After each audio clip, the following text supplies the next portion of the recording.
The question lots of people are asking, should so much police time and money have been spent on this case? We're joined now by former murder detective Colin Sutton. Good morning to you, Morning. Colin. The front of the Daily Star sort of sums this up in many ways. And, of course, animal lovers would be outraged by this after tens of thousands of pounds worth of money and resources, that actually it was foxes that were causing this problem in the first place. Well, I think we need to be clear. It was probably cars causing it in the first place, and then foxes doing the disturbance of the body and the mutilating. Yeah, you know, something like this is something that gets to the heart of people. We're a nation of pet lovers. The effect of these things, if they were crimes, would be quite sort of dramatic on particularly children, maybe, and you know, cat owners, pet owners all around.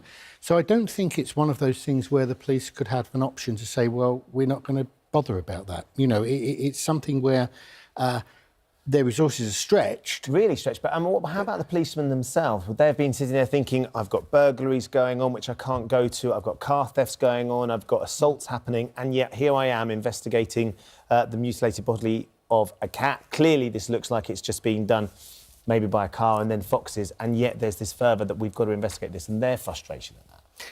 I'm not sure there would be. I think that, you know, most police officers have got a sense of duty and a sense of service, and I think they would realise the importance of something like this.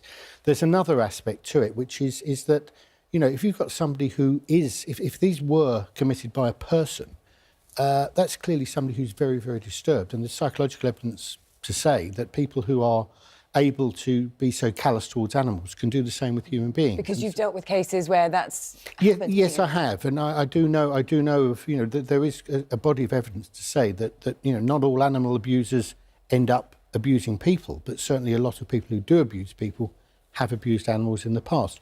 So I think all these things considered, when, you know, if you had one or two instances of it, then maybe you'd forget about it. But this looked like it was somebody who was doing something in a concerted sort of effort across a wide part of London and Hertfordshire.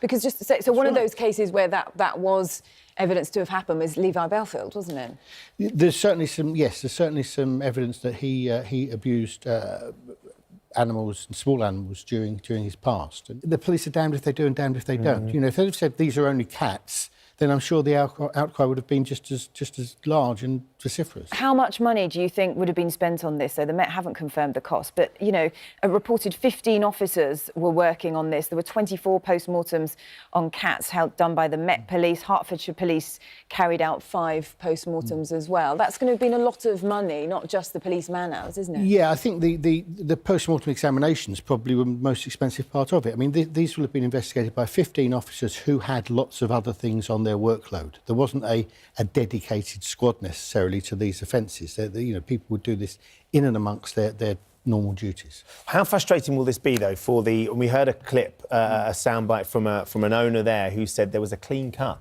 through my cat, and there are still people out there who are saying that this can't just have been cats that are getting hit by cars and then being mutilated by foxes. There is something more sinister going on.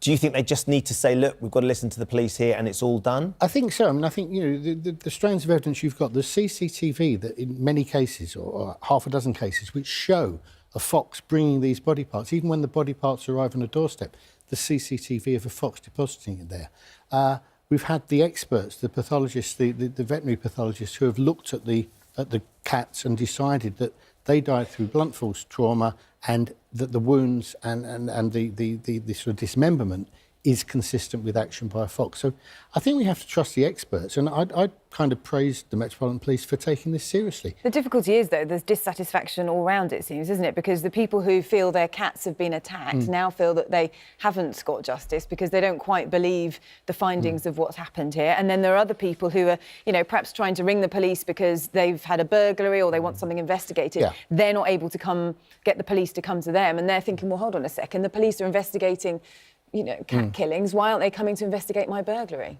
Yeah, I understand that entirely. But as I say, they're damned if they do, damned if they don't.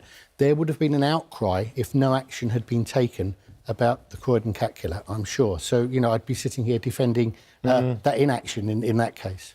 Well, let's hope that for those that did sadly lose their cats, they get some sort of, you know, solace from the fact that it's been investigated and they've found some evidence to prove that it was hopefully just, you know, blunt force trauma from a car, and then the foxes taking advantage of that. I think it's one of those cases where we really should trust the experts.